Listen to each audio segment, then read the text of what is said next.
yoga chair, great, but I'm going to give instructions for regular chairs as well. We're going to start with, I've actually, can you believe it? I've actually got a list. How serious this is. So we're going to start with Vrikshasana.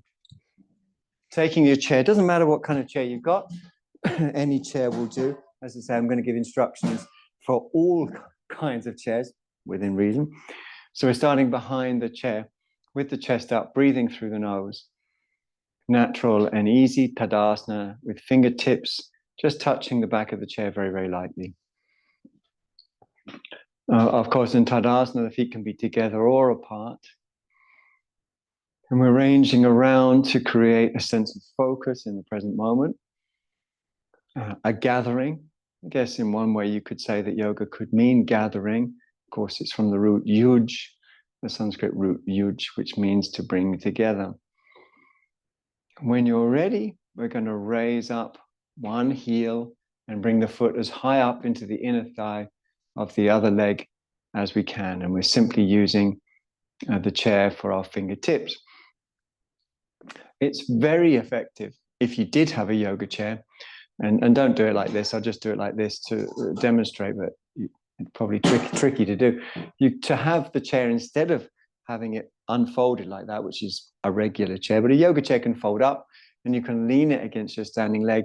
And that frees up your arms so that you can come into a more, well, let's say sort of traditional, it depends how far back you're going in history, a version of the pose, emulating, of course, the traditional holding of a stick, the danda, are raised up as we find attested in Strabo's Geographica. So either way, with your hands on the chair, or of course, if you've got the chair open, you still have the freedom to come off the chair, bringing the hands to prayer or even raising them up, but you've also got the chair still there as a recourse if you need it. Breathing should be natural, investigative, organic, and gathering. That's the whole point of yoga, isn't it? To gather, to pull together. So empty of grasping, aparigraha. Jaw soft, eyes soft. I like to gather tone in the standing leg. So gathering tone is something we can do fiber by fiber. So just in the same way that if you have one stick, it's not strong, and if you gather loads together, it becomes incredibly strong. Similarly, if you get all the fibers to come together, then the strength increases in the legs or in the standing leg, but holistically, not like superimposed, like an on rather than an off. It's holistically, it's gathered like a bunch of flowers and gathered into your hand. Now, because Vrikshasana is traditionally done for a long period of time, whether you find it attested in Strabo's Geographica or whether you find it attested in even contemporary books like Shantaram, and we find a mention of the standing bubbas of Mumbai in that book. It's always done for a long time, hence the supports, hence the props. So despite the fact that I just want to stay and stay, I just adore Vrikshasana. Vriksha means tree, and asana means seat, which we're using a seat, so works quite well. We're going to bring that leg down. Let's all take a deep breath in, followed by out. And any natural, spontaneous movement that you might want to take, forwards, backwards. It's a meditation, aka we're focusing. And when we're ready, of course, we have these various options, the inner ankle, cupping the knee. We don't ever put the heel on the knee, but we can cup it, or bringing the foot really high up. And again, using the chair back, either the whole time, which works very, very well. And don't forget, when we're talking about, say, the standing bubbas of Mumbai, they use this, and it's very common to use this swing. In their case, I believe it's in some building somewhere or some courtyard in Mumbai. But when we look at our older texts, we also find this support hung from a tree. And this is probably where the name tree pose comes from. So anyway, using a support the whole time is very, very useful. And you can use it, should use it for yoga. So the purpose of yoga is to gather, to bring together. to realize or re-realize that everything is Prakriti. So gathering means that everything's streaming into one direction. It means that everything is everything. Means that the yogi's mind becomes open to the fact that Prakriti is infinite and always changing. Again, there is the option, again, I'm folding that. This is not how you would do it. You wouldn't fold the chair in situ. You'd start with the chair folded. You could use it for your hands like that, and then you could lean it back. If you want to do it like that, that's fine. The hands can be in prayer, or we can be holding our imaginary danda. Perhaps we should get some dandas that we can actually hold, some sticks. You know the word danda from dandasana. So it's not just standing on one leg. We know that in the texts it's attested that standing on one leg is done to negate the effects of karma. That is because we're no longer following habituated action, we're abstaining for as long as we can.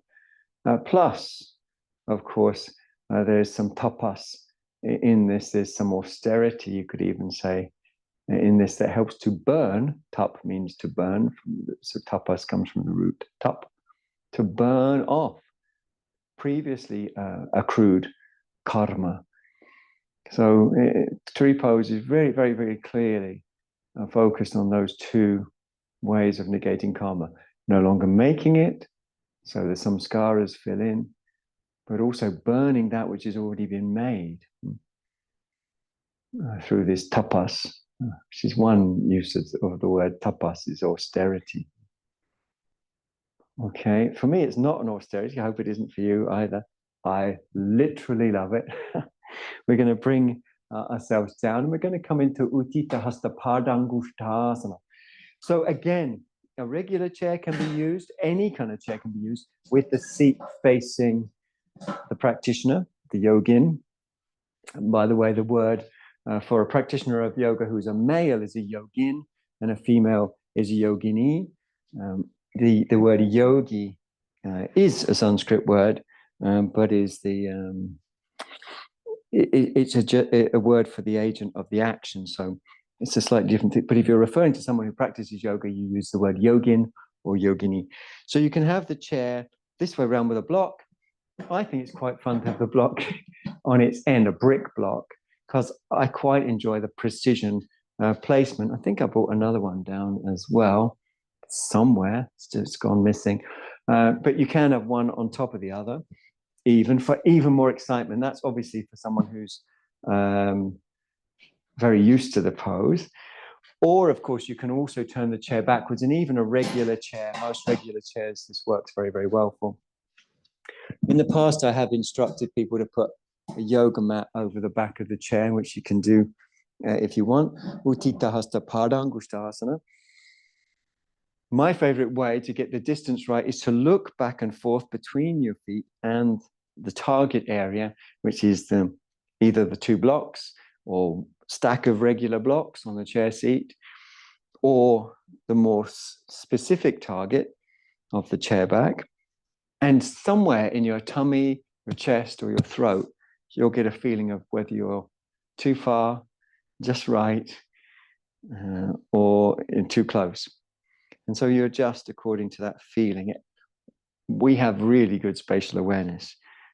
We run upstairs that we've never been up before without tripping over mostly, and various other ways in which we can move around space pretty darn well. So trust it in this moment. When you're ready, placing the calcaneus bone on the back of the chair. So not the calcaneus tendon. Again, it may be that many of us would find it advantageous, perhaps because the chair is not the right kind of chair, to use blocks on the chair seat, but also it means you can get the height right for different people, and it's more stable. The target area is much bigger. We're going to raise the arms up if we want. Breathe through the nose, lightly tone the tummy. Enjoy your life. It's later than you think. It's the song. And meditate, meditate on space and lift and openness. and primarily on disappearing or re-merging back into Prakriti. So remember, everything is everything. Patanjali tells us to focus on the infinite in the aphorisms 146 to 148. No, sorry, 246 to 248. So that's exactly what we should be doing, meditating on the infinite. Keep breathing through the nose. The infinite is Prakriti, and Prakriti is not something on the outside, it's inside and outside at the same time. So it's interoception and proprioception simultaneously.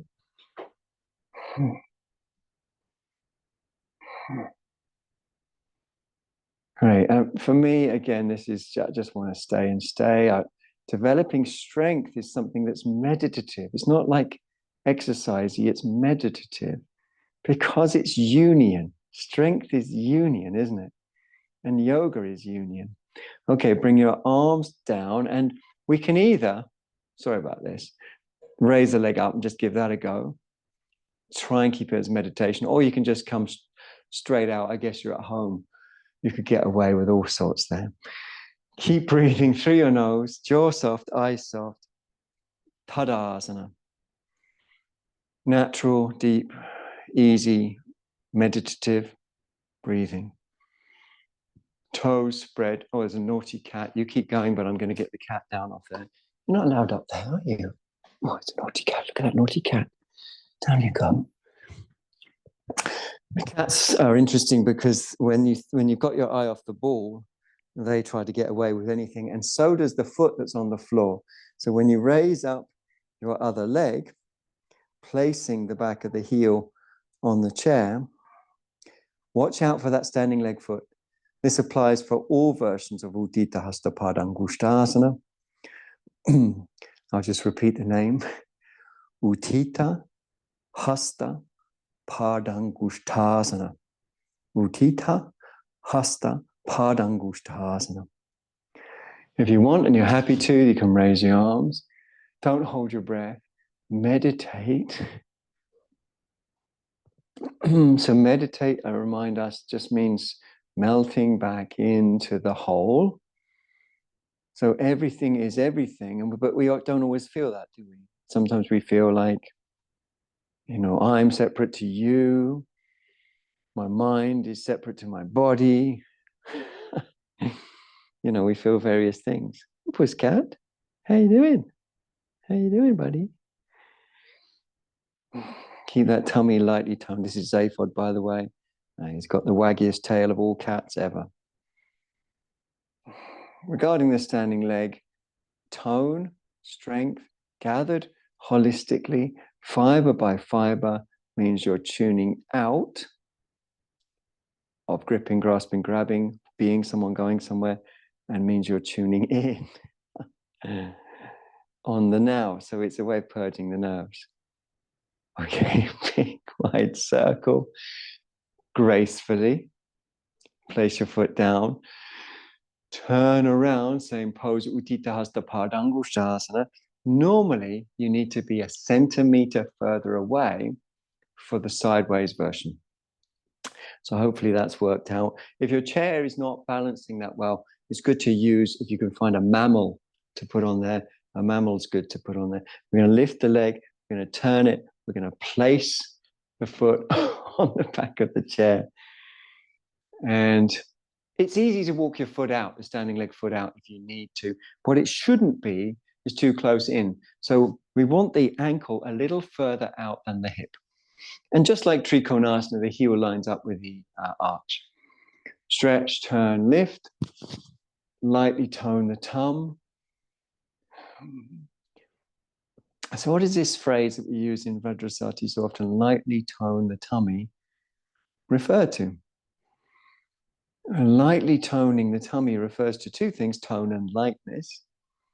And those mean the tone is where we're drawing the belly in and up. So it becomes like a guitar string or other musical instrument string where you just tune it up so it's a perfect note. So it's that kind of tone. And the lightness is the spaciousness, the ability to respond to the ever-changing, interdependent Prakriti that we're instructed in those aphorisms between 246 and 248 to focus on in Patanjali's Yoga Sutra. And of course, these are the only aphorisms where Patanjali talks explicitly about postures, and we know commentators even list postures. One of the commentators, of course, is Vyasa, and Vyasa is arguably Patanjali himself.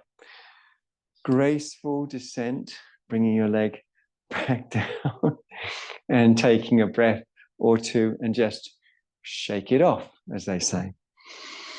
So deep breath, soft eyes, calm brain. And then we're going to turn to face the chair. Again, I've lost the plot a little bit. Breathe on this, front ways on. I think I haven't done this leg. Okay. Oh no, we have. We've done this leg, haven't we? We need to do sideways. It's the cat being on the chair. Anyway, I'll show you using the chair, another chair, because the cat's stolen my chair and discombobulated me, bless him.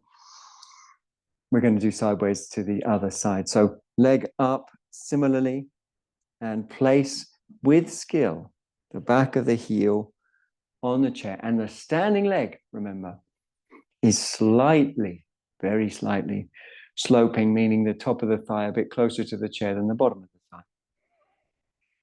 Please don't forget you can place your foot on a block or blocks. And breathing easy. Again, you can raise your arms, turn your palms whenever you're ready.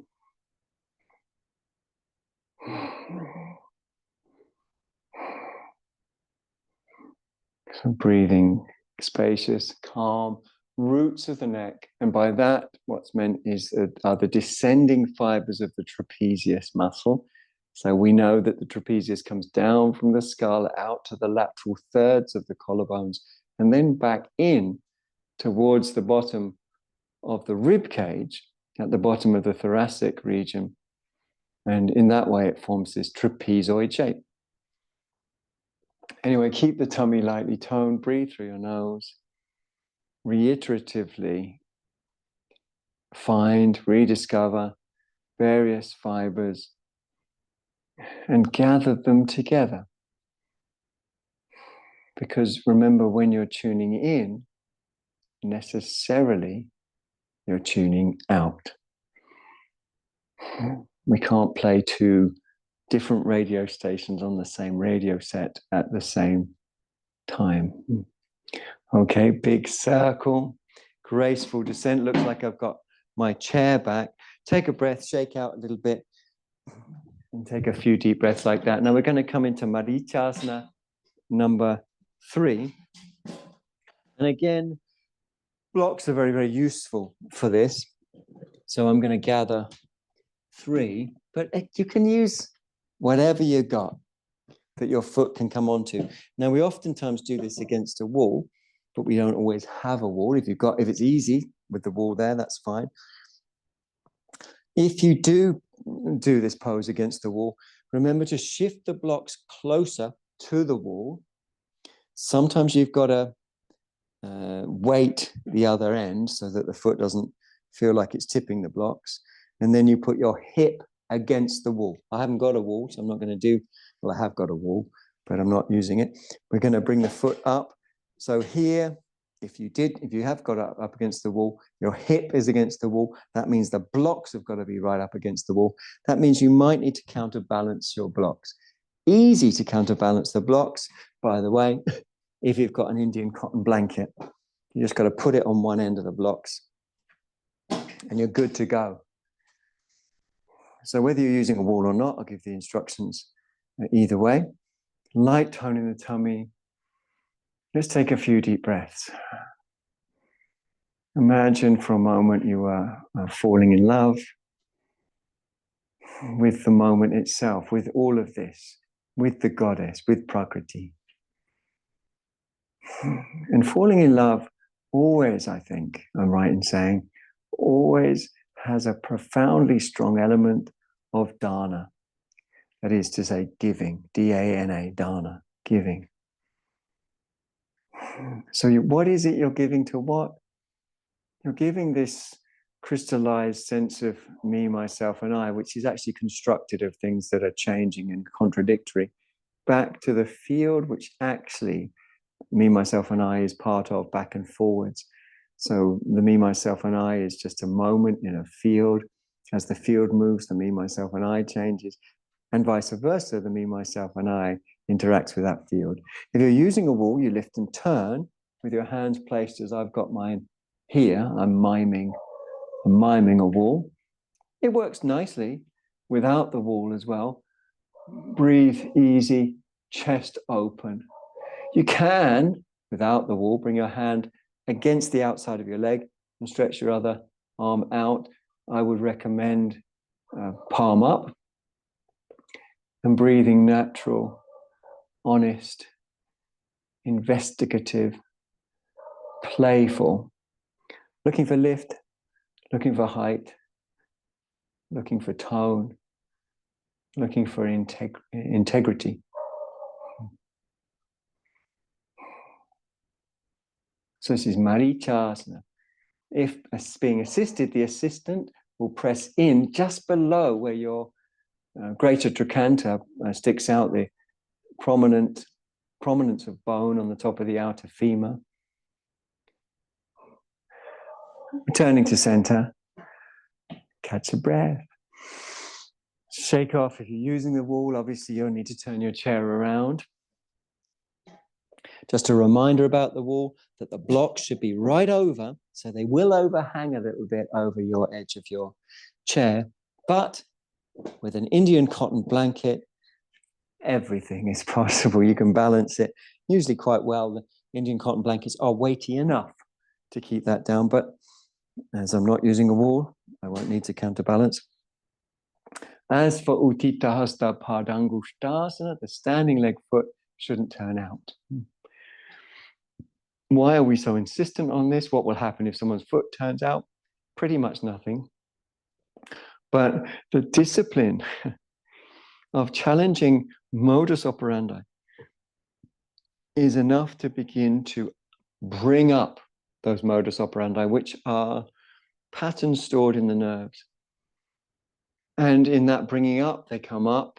And if the yogin does not associate oneself with those patterns, the patterns can release. Again, if you're using a wall or even without the wall, this position works very well. We don't want droopy elbows. We want the elbows up high. We want to create a really good space. I enjoy this just like it is, to be honest, without even using a wall. So we're breathing into it. Lots of space, lots of lift, lots of turn, but integrity. This isn't a battle. Shanti. So the hands are not super high. The hands are level, just slightly above the shoulders, right? Not super high, the hands. So you almost got your wrist just a little bit higher than your elbows. Again, you can, if you wanted to, if you're not using a wall, press your hand, your arm into your leg and extend out your other arm. But we're not, yoga is not the postures. We're not doing the postures. We're using them as a doorway back to the mother field, Prakriti, because she negates clinging. And clinging is seen as the primary source of suffering. Clinging meaning attaching the ahamkara or the mamamkara to presently arisen states. The ahamkara, aham, I am, kara, to make the I am. Or the mamamkara, mama means mine. So mine maker, kara again meaning to make. Release, calm, easeful. Bring your foot down, take a breath or two and shake it off if you want. Uttanasana comes in various forms. One can use the chair seat with blocks on. So I want to give instructions for all sorts of different people of different dimensions. So blocks on is very, very helpful. One could have the bum against the wall and then come down to blocks. Some people come down and rest their head like this on blocks. Again, we want to make sure that the ankles are a little further back than the hips. So this is a great way. Let's start this way together with blocks on the chair seat. And I'll give you some other options that you may or may not take, depending on whether you've got a yoga chair, that is a folding chair. There are other, for years and years, we've known about other chairs, other folding chairs. Lots of other companies make folding chairs, but they are not all made equal. The yoga chair is balanced very, very well. So the sloping legs gives it balance. It doesn't have a back part, and the seat is flat.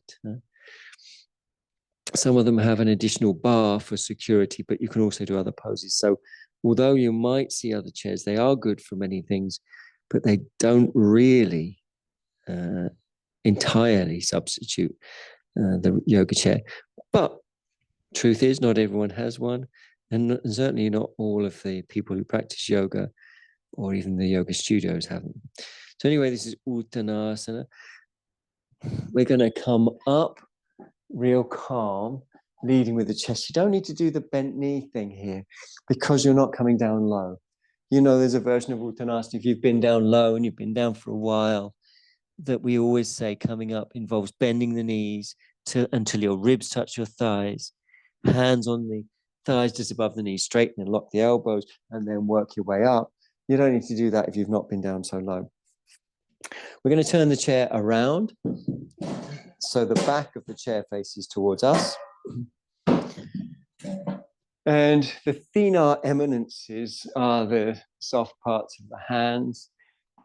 Here and here, the thenar eminences, the hypo and the hyperthenar eminences. If you squeeze your hand together in a sort of fist, sorry about the lighting, not been great, then that makes a squishier surface that actually I think works pretty well on the back of the chair, although you might still want to put something on the back of the chair.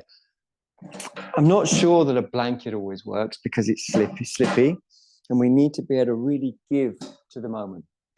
Anyway, so it's a sort of karate chop, but I suggest bringing the hands into a gentle fist with a view to giving that squishy bit of your hand, and then hands on the chair, walk back. Same thing we've been talking about. The ankles in all of these poses so far have been a little further back than the hips, and not the other way around. The ankles in all of these poses have been a little further back than the hips, and not the other way around.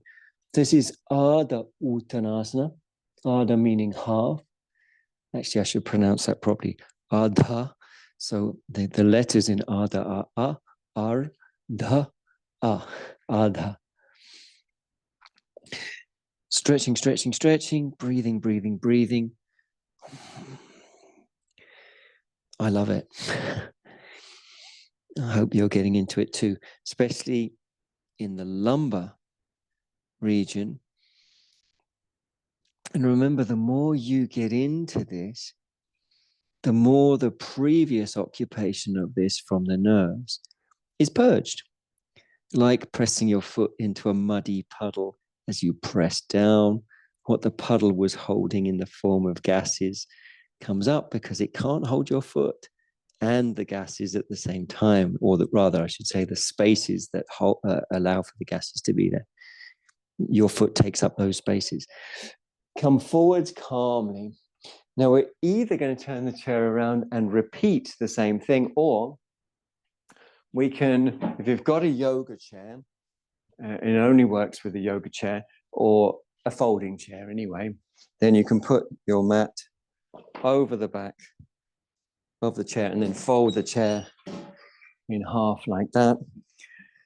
With yoga chairs, generally we have a ridge on one side. When you have the ridge facing forwards, the chair is definitely more stable. You can perhaps see if you've got a yoga chair that the legs support each other better. But if you've got a lot of range of motion and you have the chair like that, your ribs tend to get pressed in, very uncomfortable, pressed into by that ridge. So you'll have to turn the chair the other way.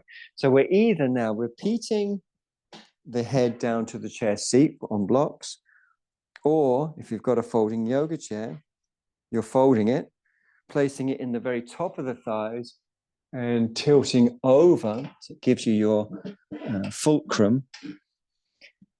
And what's nice is you can use the chair to stay in an upright, spacious, breath-centered, meditative experience, or one can fold further if you want. As ever, it's all about the breath. So either way, we're supported. We're in a version of Uttanasana that is supported.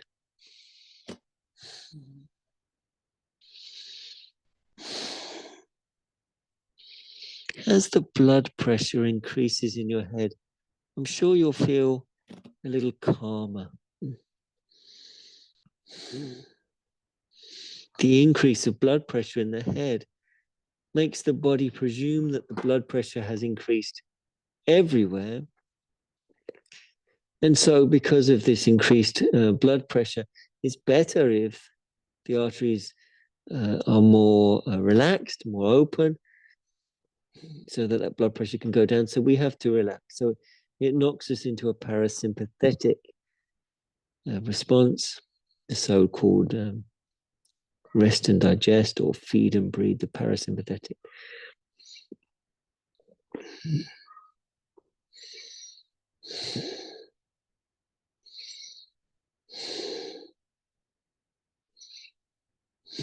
Keep the jaw really passive.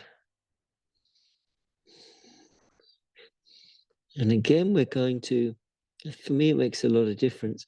We're going to bring intelligent tone through the quadriceps. Now, the only way that I feel confident that we can do this yogically is to send currents up through the front leg again and again, currents like a current moving through a river. So we're just sending upward currents. And those upward currents begin to pick up parts of the body and incorporate them, like the kneecaps and the thighs and so on. Look at this incorporation.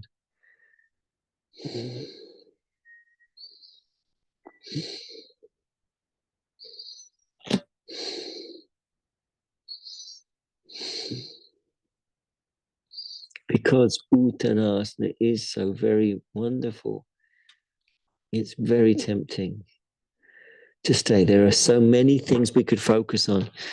The release of the neck and its connection to the breath. The release of the erectus spinae group and its connection with the mind.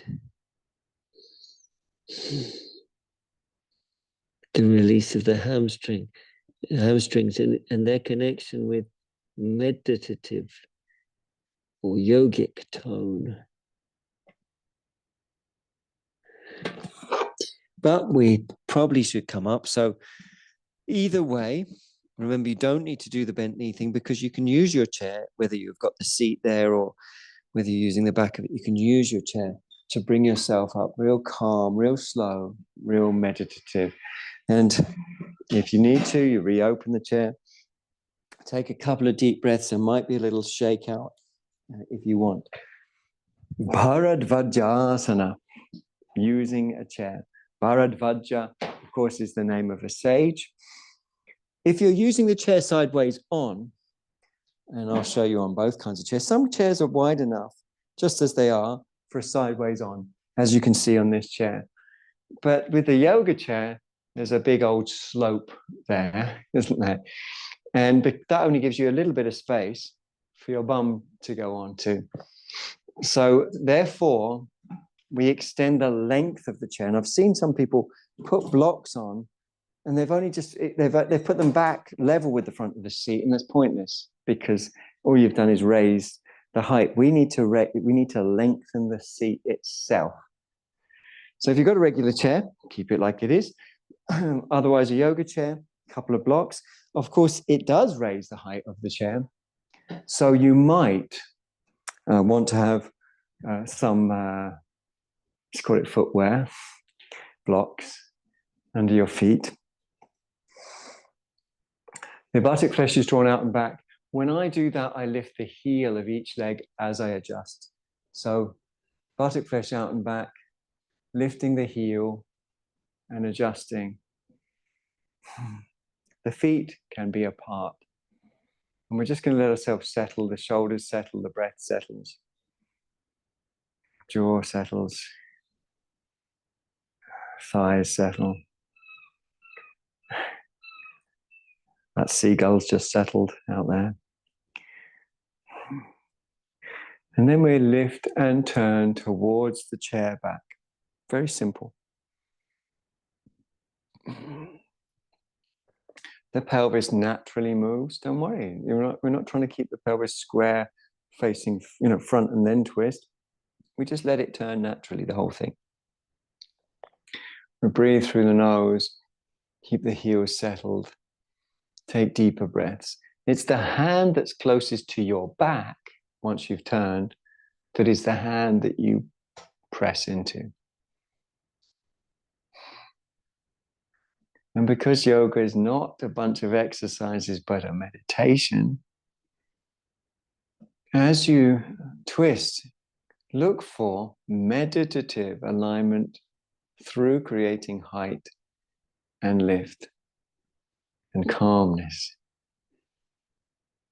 Keep the jaw passive, keep the eyes passive. Breathe deep, breathe easy.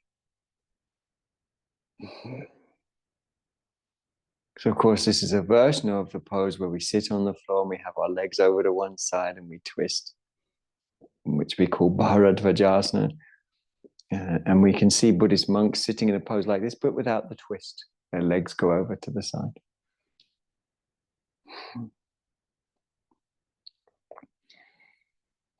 Let your seat settle. That includes your feet and the buttocks.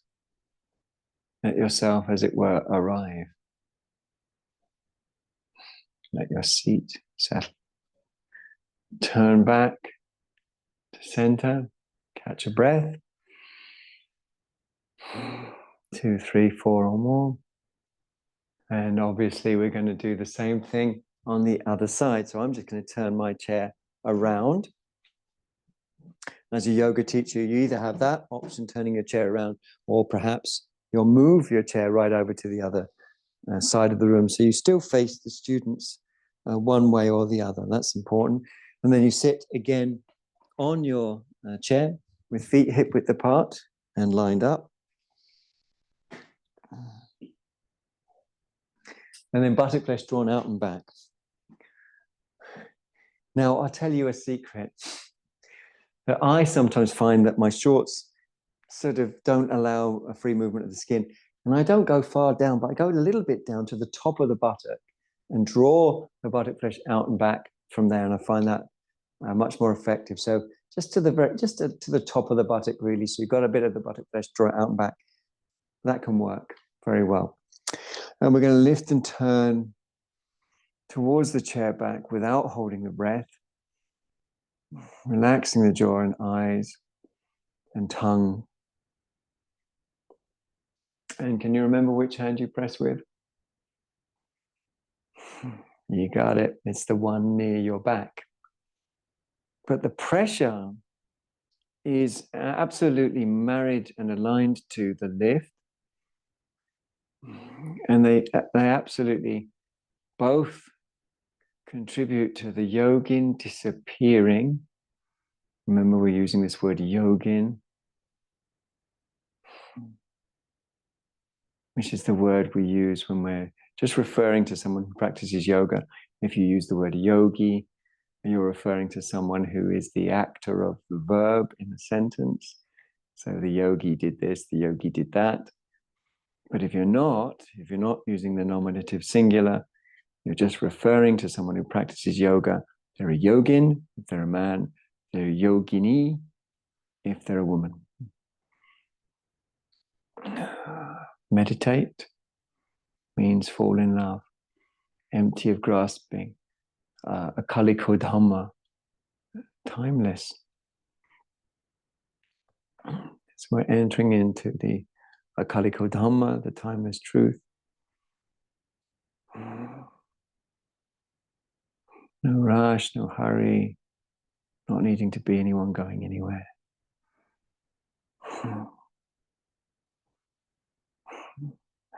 Okay.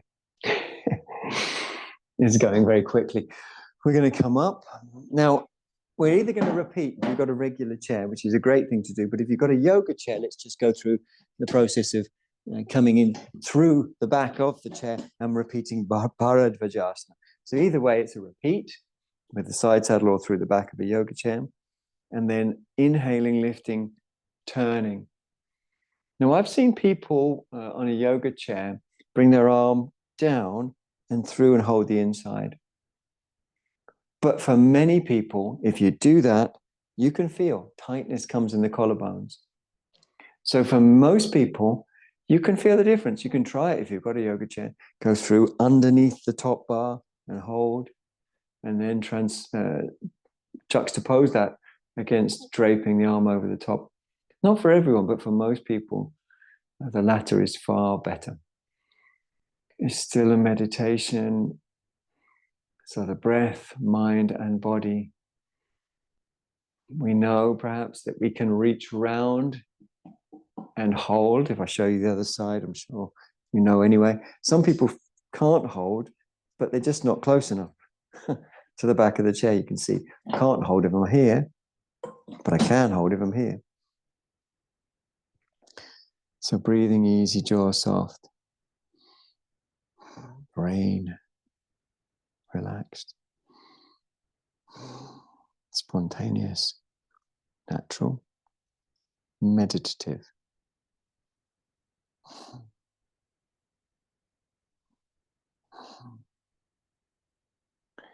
Release and return to center and pause. When ready and calm, move the other way.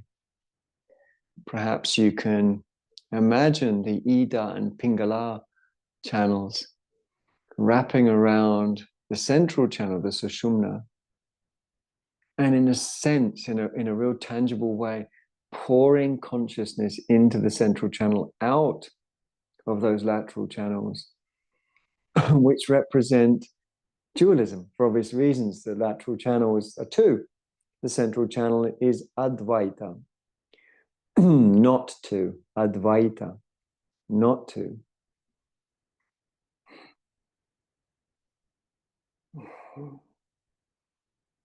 Breathing, relaxing, relaxing, and breathing.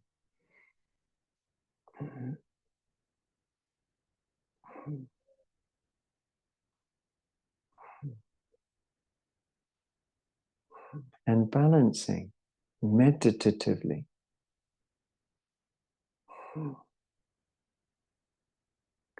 Okay, ease out of that second side, whichever way you were sitting on the chair, because as I say, the class is going rather quicker than I anticipated. So our next pose is Kurumasana. Kurumasana, of course, is the tortoise. And all we have to do for this is sit on a chair. One can sit on the chair diagonally as well, which makes more space if you get that just right. But it's no problem at all to just sit on it regularly. If your thighs slope down, and I should have said this in some of the other poses as well, and then this is a case for blocks underneath the feet. Now you can see mine don't slope down, but even so, I'm very, very happy to put blocks under my feet, because as the knee end of the femur goes up, the pelvic end of the femur, the proximal end of the femur, goes down. And that makes more space for the psoas, but also for the pelvis. So we're going to lean forwards and breathe. You can just rest like that. Of course, one can use another chair. That works very, very well for a lot of people. Second chair, the seat facing in. Or you can come right the way down. Now, I've got to be honest with you, as I came down, I lifted my bum a tiny bit and tilted the pelvis backwards to tilt the top front part of the pelvis forward. So the underside of the pelvis I tilted backwards, the top anterior side I tilted forwards. And it's really beautiful, beautiful. The foundation of our yoga is listening, is listening. So this shruti focus, the focus on what is heard, that is through the body, through receptivity. I would say that 100% of yoga practice is focused on getting that receptive listening as open and as clear as we can. And when it's totally clear, then actions are totally appropriate, because with listening comes response. It's not something you as a person either will benefit from having anything to do or is yogic.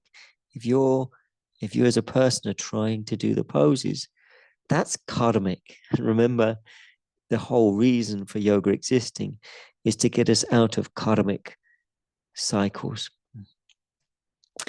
One can hold the front chair legs. One can use a belt around the back chair legs and hold those. I've already mentioned that you can have head support. For example, a chair, but also blocks can be used, just as I've got some blocks here, resting my head very enjoyably. That can help if your spine feels too stretched. If the erector spinae group feels overly stretched, then it's really nice to be higher up. I'm really enjoying it very much. Otherwise, you might not be able to focus on the groins as much, on the dropping of the groins. Deep breaths, natural breaths. Kurmasana, kurma is taught us, kurma.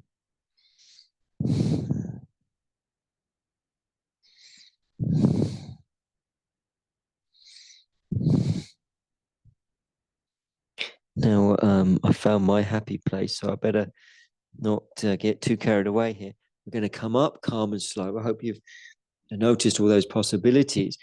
Use your hands to assist your ascent and give yourself a chance for the blood pressure to settle once you've come up, because of course, as we mentioned before, the blood pressure goes up when your head is down. Brahmanasana with Anjali Mudra. These are all preparations for a pose that we might not. I mean, I've prepared the room for it, but I hope we get time. So this is simply prayer. I often set this up by just saying, let us pray. Any chair seat will do fine. Perhaps you might want more padding under your knees. It's no problem to have a blanket here at all. So feel free. And we're going to simply pray as if we're praying. So I'm sure you've done this before.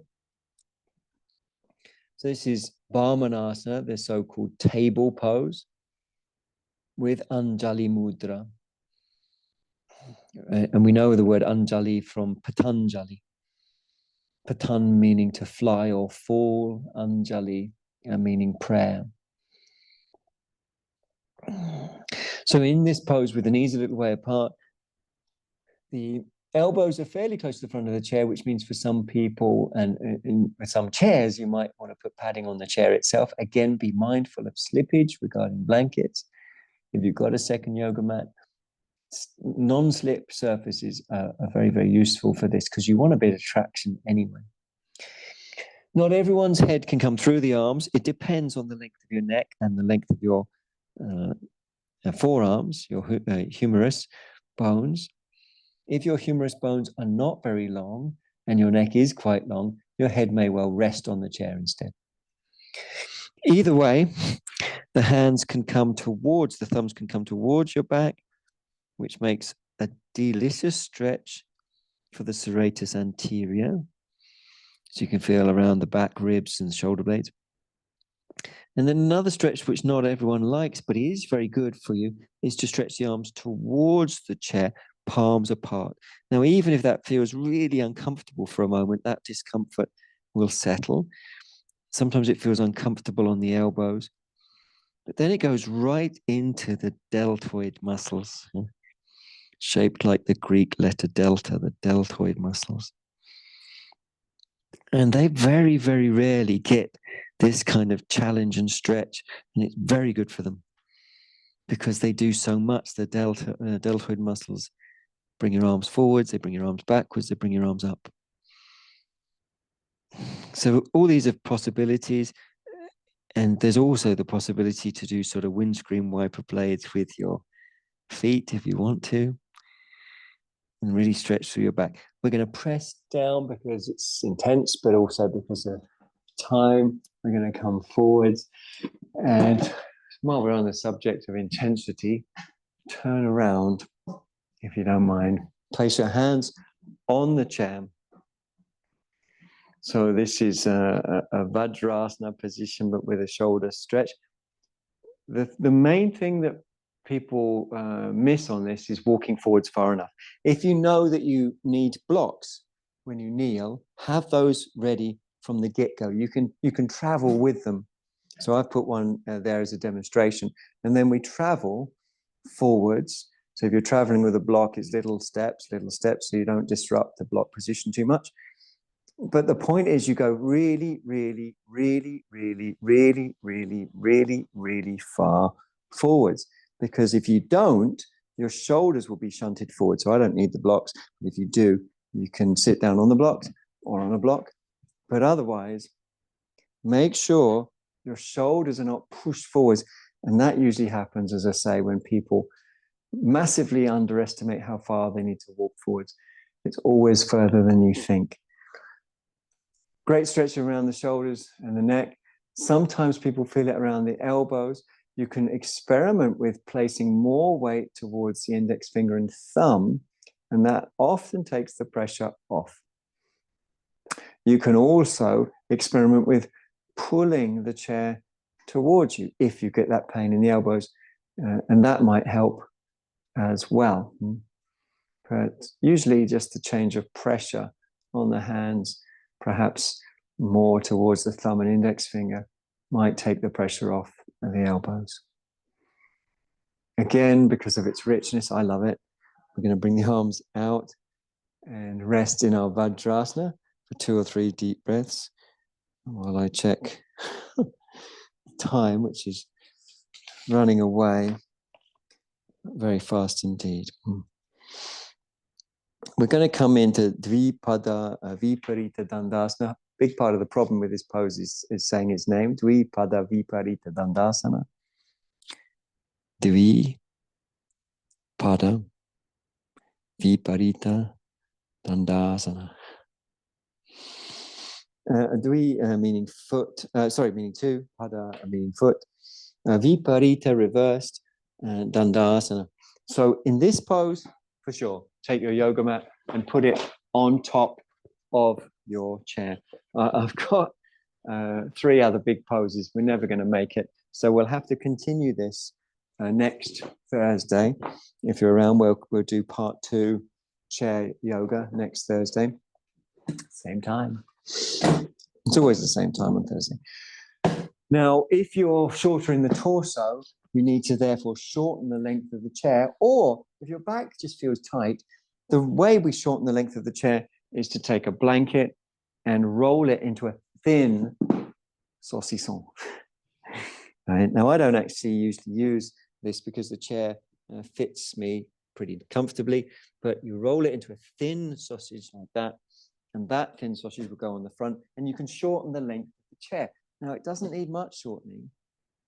You know, if you've got a shorter back, just a little. Some people will also use this if their back, if their chair digs into your back. So that's an option, mentioning that now. Now, I did set up ready for Urdhva Dhanurasana, this other chair and board, but I'll give instructions regarding this pose and using a wall, although I'll also give instructions for without the wall. So this is my pretend wall. which is a chair with a bit of board that I got out of a skip a while ago, not today, but a while ago, which may or may not stay still. Climb through the chair once you've ascertained whether you need that blanket roll or not.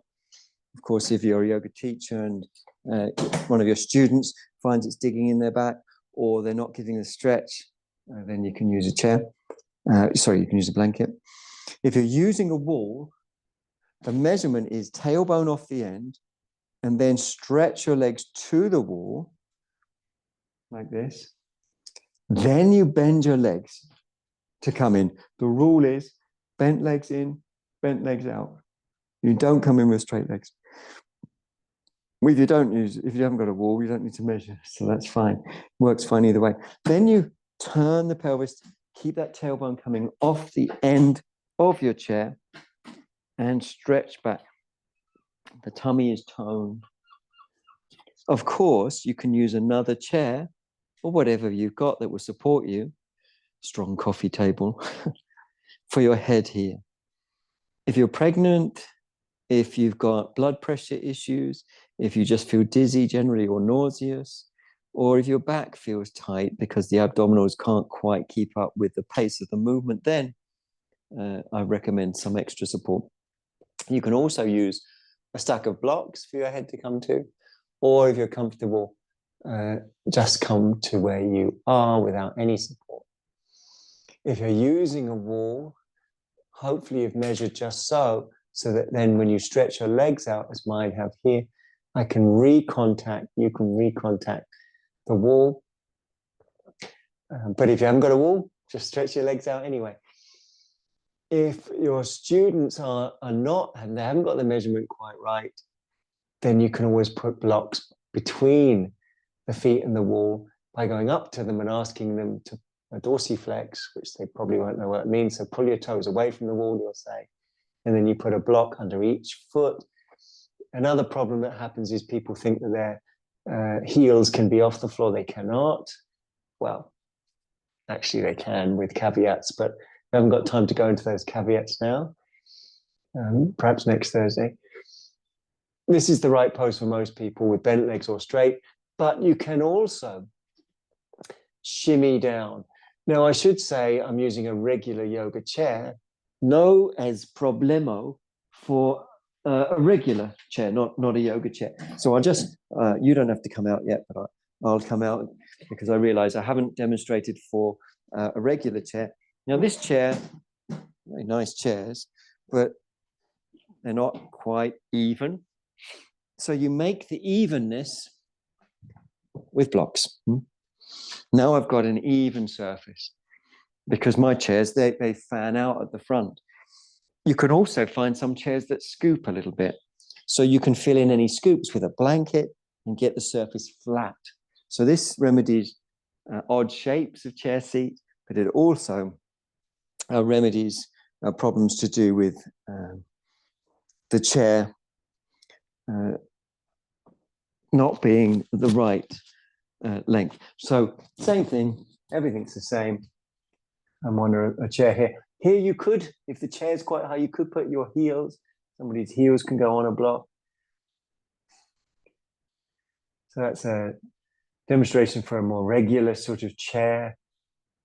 Absolutely delicious. I don't actually have a preference over which one I do. Coming up and in, as I mentioned, is with bent legs. And oftentimes shimmying backwards is helpful. And of course, having a yoga teacher around to give you a gentle push can help a lot. You're going to take 3 or 4 deep breaths through the nose.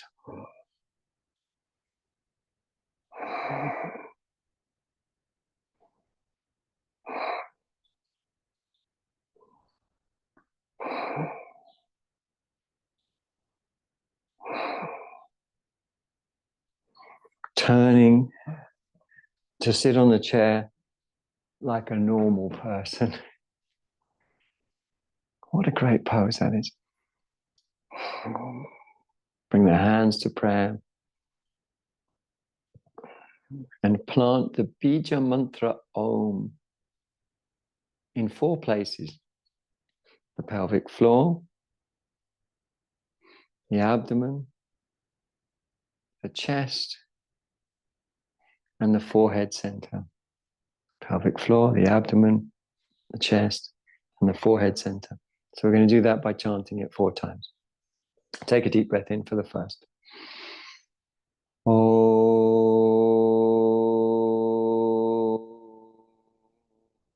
With the pelvic floor now up to the navel.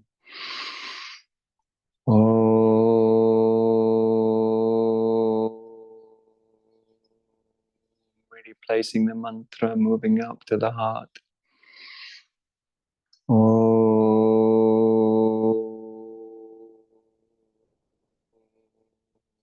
And finally at the command center, the Ajna Chakra.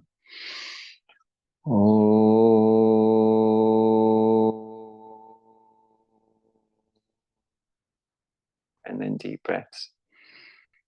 Let yourself settle into your seat.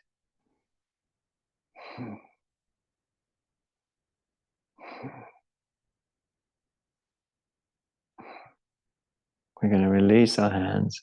We've still got many rivers to cross. There's a great way of doing Shavasana using a chair to make a head support, but we're going to come straight into our regular Shavasana because we come to the end of the hour.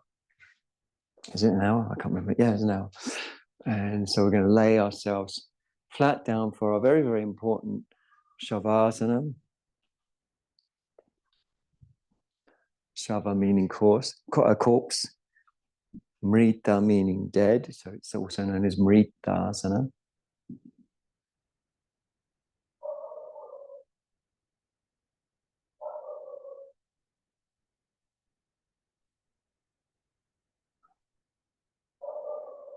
So really take care and time. And when you're ready, lay flat on your back.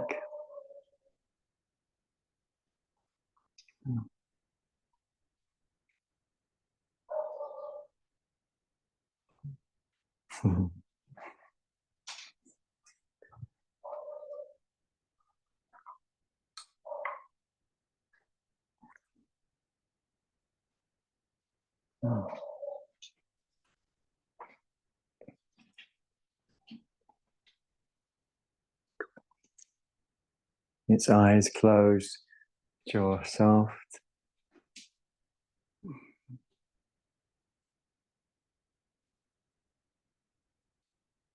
Don't forget that little scoot under of the shoulder blades as well. That's it.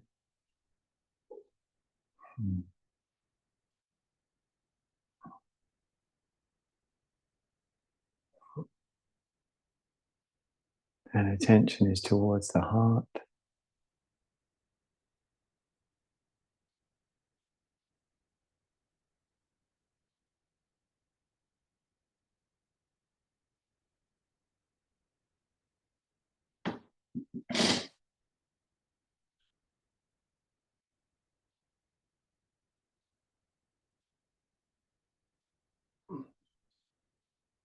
Skin, muscle, bone.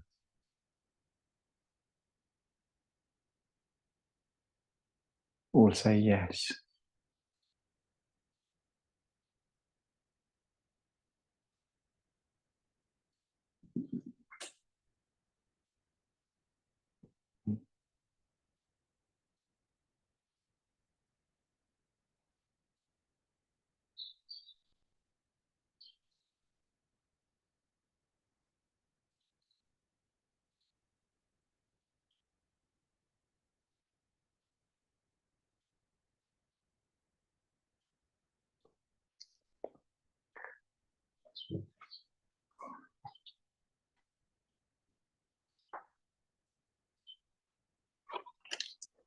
Skin, muscle, bone.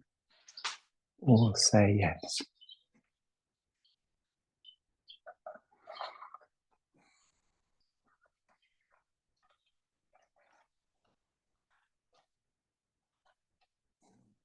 And as we feel the release of the Atman, we find it resolve into the Brahman. The Atma resolves into the Brahman.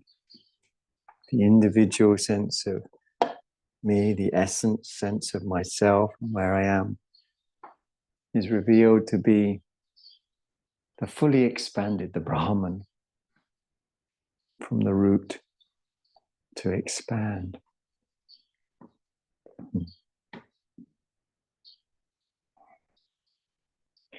Because we've run over a little bit, you're welcome to lay longer, but if you're ready to wiggle fingers and toes, you can do that now or whenever you're ready. But I'm very happy for you to lay longer if you want. Very, very happy indeed. So feel free.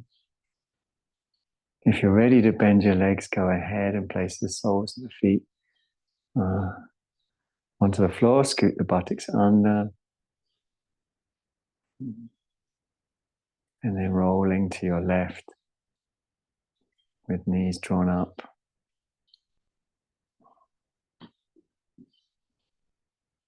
Before rolling to your right.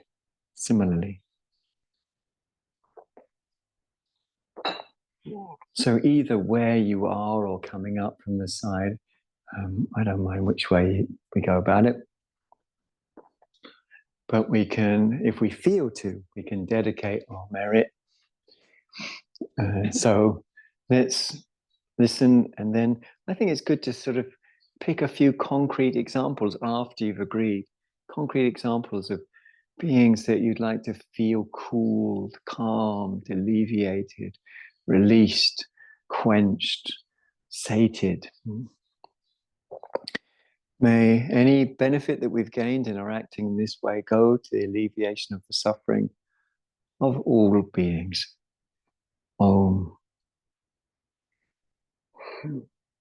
Any beings who are hungry, any beings who are thirsty, any beings who are lonely, any beings who are tired, any beings who are confused, any beings who are afraid.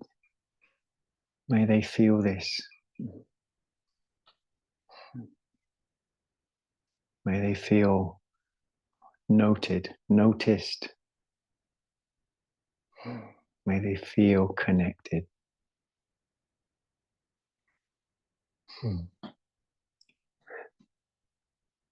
Thank you so much for your time. Really appreciate you coming. Looks like I'm in heaven, doesn't it here? Beautiful light at the back. Anyway, I really appreciate your time, and we're going to carry on with a bit more chair yoga next Thursday, same time, same place, here in heaven. Thanks so much for coming. Have the best of all days. Love and peace, dudes. Love ya. Thanks, guys. Love ya.